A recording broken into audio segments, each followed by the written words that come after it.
Oh, hindi ka pa din ba marunong magluto ng menudo? Natatakot ka ba na di magiging masarap ang kalalabasan ng luto mo? Pues, today ay tuturuan kita para di ka matakot pang magluto nito. First thing na gagawin natin dito is imamarinate muna natin itong baboy sa toyo at kalamansi. Bali may taba at laman ang dapat na piliin ninyong part ng baboy. Since ito naman kasi ang common na ginagamit sa menudo. Wala pala tayong nabiling atay ng baboy mga miha. Naubusan kasi ako. Kaya purong laman ng baboy ang lulutuin natin. 1 kilo recipe pala itong lulutuin natin na good for 15 to 20 katao na ang makakakain nito. Marinate lang natin yan ng kahit 1 oras lang. Then saka i-prepare hiwain ang bawang, sibuyas, patatas, carrots, red bell pepper, at hotdog.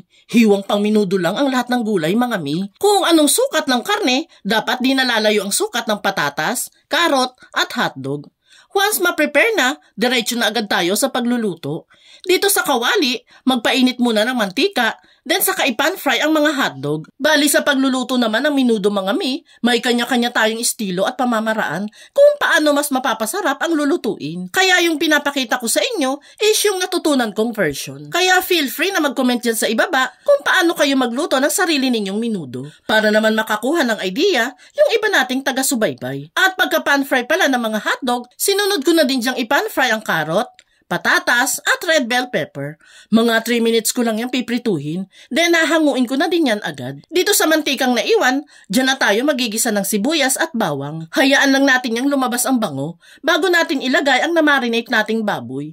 Kaya mas mainam talaga na unahin muna ang pagmamarinate para habang naghihiwa kayo ng gulay is nakababad na ang karne. Sinama na din natin dyan yung pinagbabaran para mas manuot yung lasa dito sa karne. Ang kalalabasan nito, parang nag-aadobo ka lang. Ilalagay ko na po pala sa high heat ang apoy dyan para mas madaling mag-evaporate yung sabaw nitong niluluto natin. And once nga na natuyo na ang sabaw at nagmamantika na din ito, dyan na ako maglalagay ng konting tomato paste at pamintang pino. Gigisa-gisa pa natin yan ng ilang minuto dito mga mi. Mas nawawala kasi yung asim ng tomato paste kapag naluluto itong maigi. Kaya mga 3 minutes ko din yung ginisa dyan.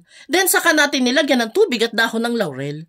Halu-haluin lang ng konti, then saka takpan at hayaang lumambot ang karne. Kapag kulang pa sa lambot ang karne, pwede po kayong magdagdag ng tubig hanggang sa lumambot ang karne. Kapag sa tingin ninyo is okay na ang lambot, pwede nang ilagay dito yung na-pan fry na carrots, patatas, red bell pepper, at hotdog. Then, saka haluin. Isingit ko lang palang i-shoutout yung masusugid nating taga-subaybay na sila Ma'am Belio Norma ng Davao Oriental, Ma'am Lucena Bantila ng Oras City, Ma'am Angeline 11 ng Dasmariñas Cavite, at si Sir Papa Ronsky ng Tarlac.